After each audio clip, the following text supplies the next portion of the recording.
Hello दोस्तों, welcome to the channel. कैसी चल रही है आपकी सीयूईटी एग्जाम्स की preparation?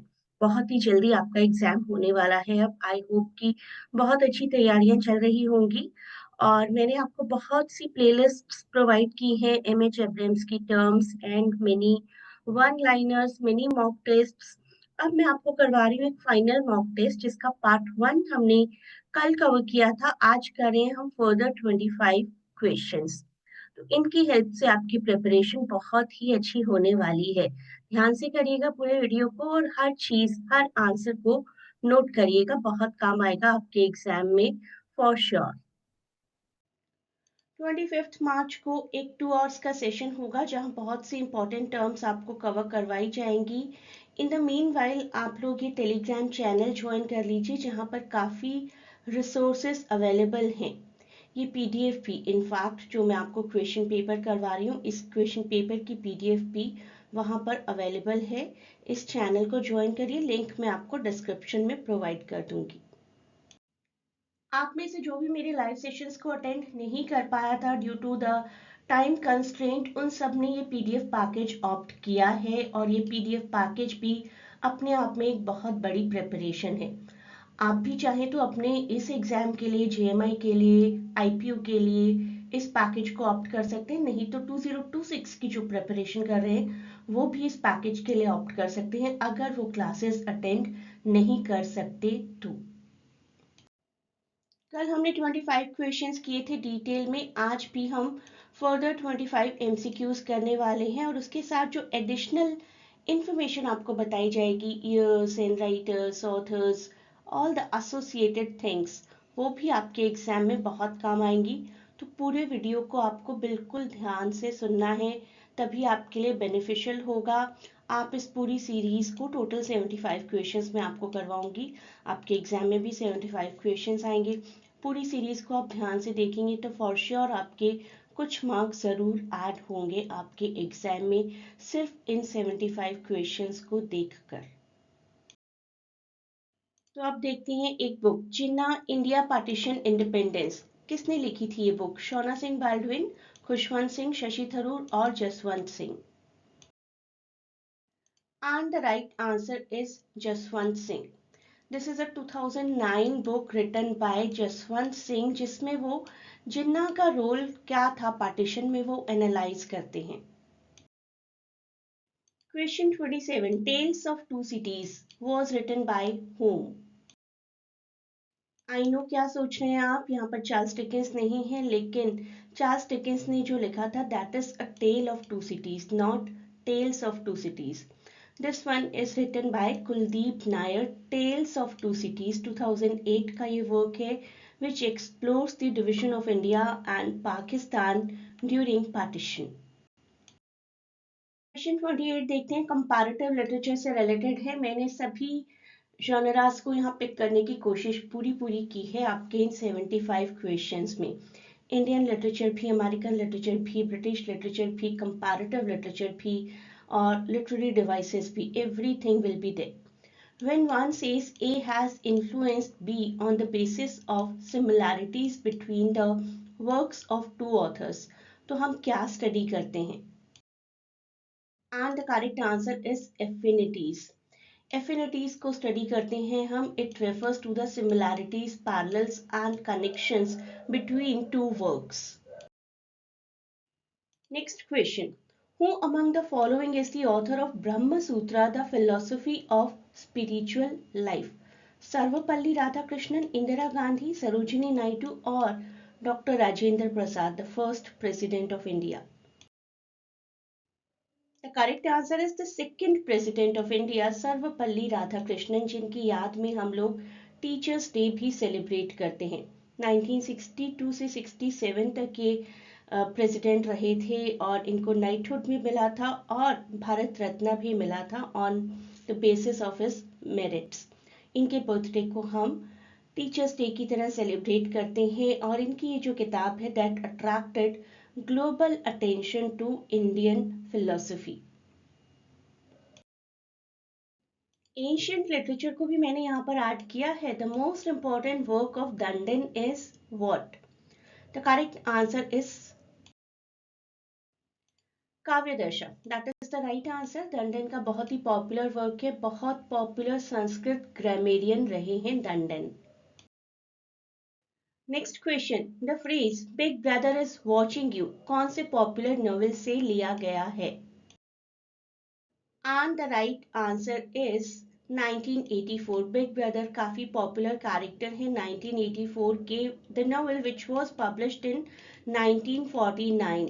The leader of Oceania, कहाँ के लीडर थे ये क्वेश्चन भी आ सकता है। ओशियानिया जो कि एक टोटलिटेरियन स्टेट था, एक रूलिंग पार्टी थी, उसके लीडर थे बिग ब्रदर। और continuously everybody is able to sense that Big Brother is watching you.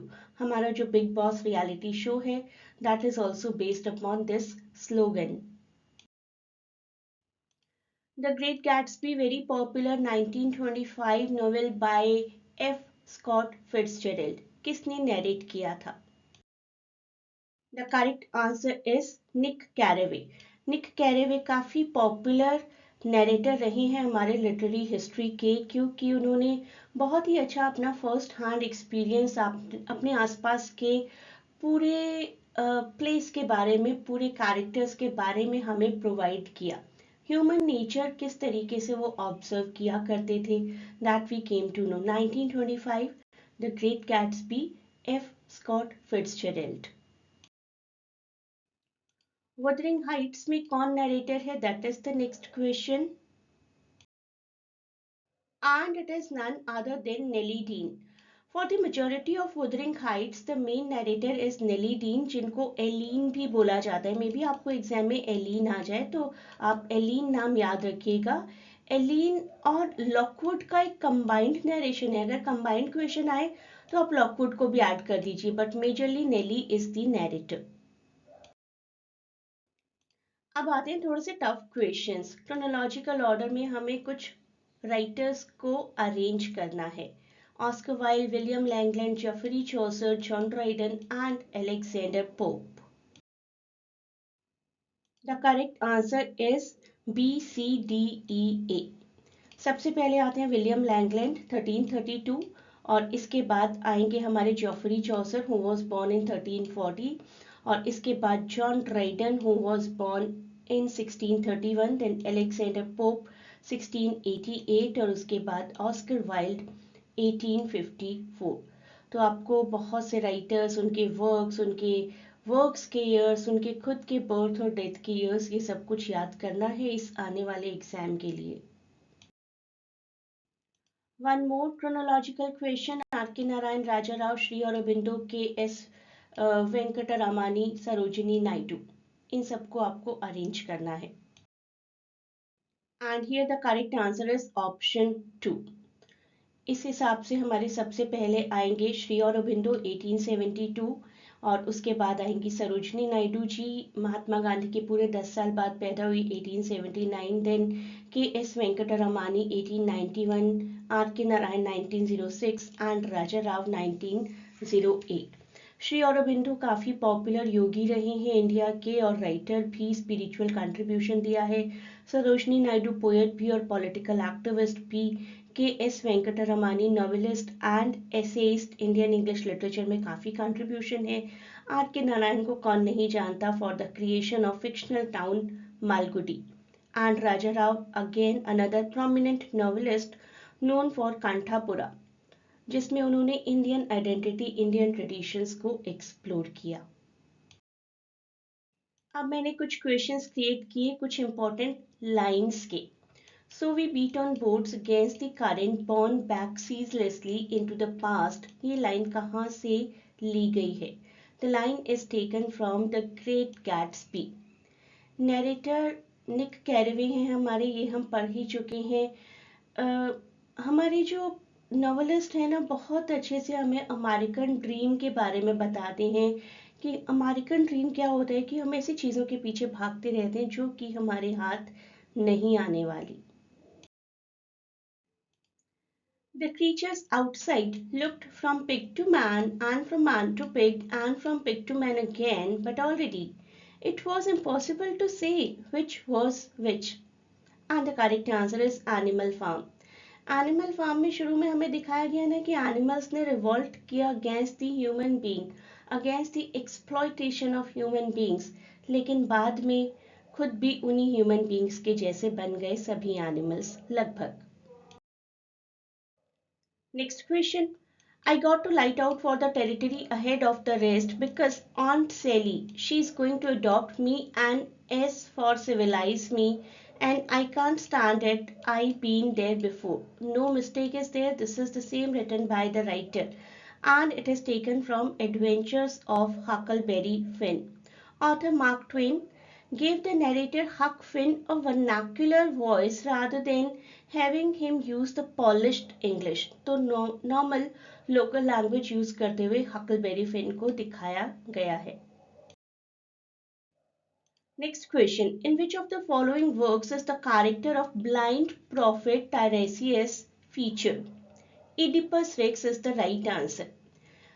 टेरेसियस एक ब्लाइंड प्रॉफिट है इनिशियली, जो कि किसी भी तरीके की सच्चाई बताने से मना कर देते हैं इडिपस को about the plague, about Laius murder, और उन पर काफी वर्बली अटैक किया जाता है बाय इडिपस, और लास्ट में इडिपस को पता चलता है कि वही है culprit, he is the one who is the killer, he is the one who has got married to his own mother.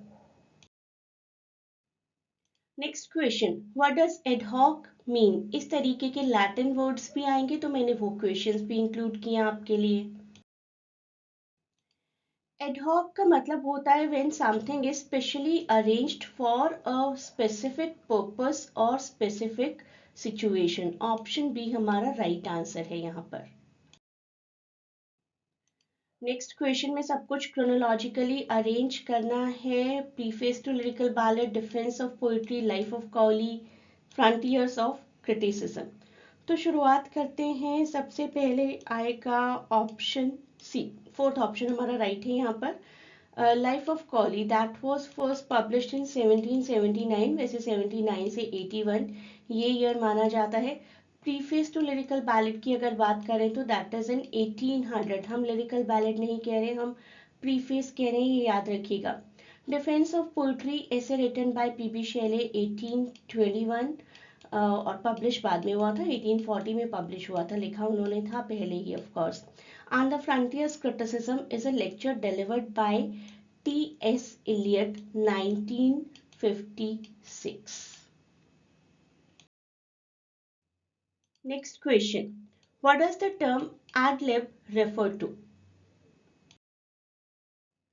किसी चीज को जब आप ऑन द स्पॉट इम्प्रोवाइज करते हैं, that is what ad lib is. Used to describe something that is done without preparation spontaneously. तो improvised will be the right answer. What is the meaning of alter ego? Alter ego का क्या मतलब होता है? बहुत ही आसान है ये क्वेश्चन। तो ऑल्टर ईगो का मतलब है एक दूसरी पहचान हमारी, another version of one self और अ सेकेंड सेल्फ। बहुत अच्छा एग्जाम्पल है doctor Jekyll and mister Hyde. Robert Louis Stevenson का बहुत पॉपुलर नॉवेल है mister Hyde is the monstrous evil alter ego of the respected doctor Henry Jekyll. वो alter ego जो कि किसी साइंटिफिक एक्सपेरिमेंट की वजह से क्रिएट हो गई थी।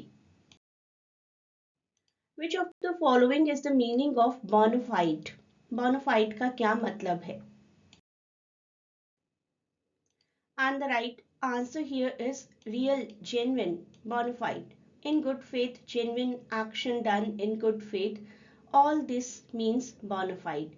Something that is very much authentic or sincere is bona fide. Next question is about carpe diem. Carpe diem is something which encourages one to make the most of the present moment. Seize the day. आज के दिन जितना जी सकते हैं जी लीजिए।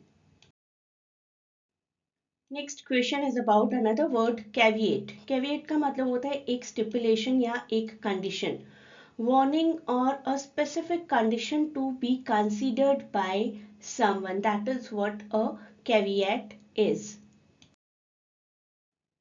Next one, what is de facto? दो words हैं जिनको आप कंपैरिजन में करें तो that will be good. De facto देखते हैं पहले तो। डिफेक्टो का मतलब होता है ऐसा कुछ जो कि रियलिटी में एग्जिस्ट करता है even if not legally recognised. और डिज्योर का मतलब होता है something that can be considered only by law.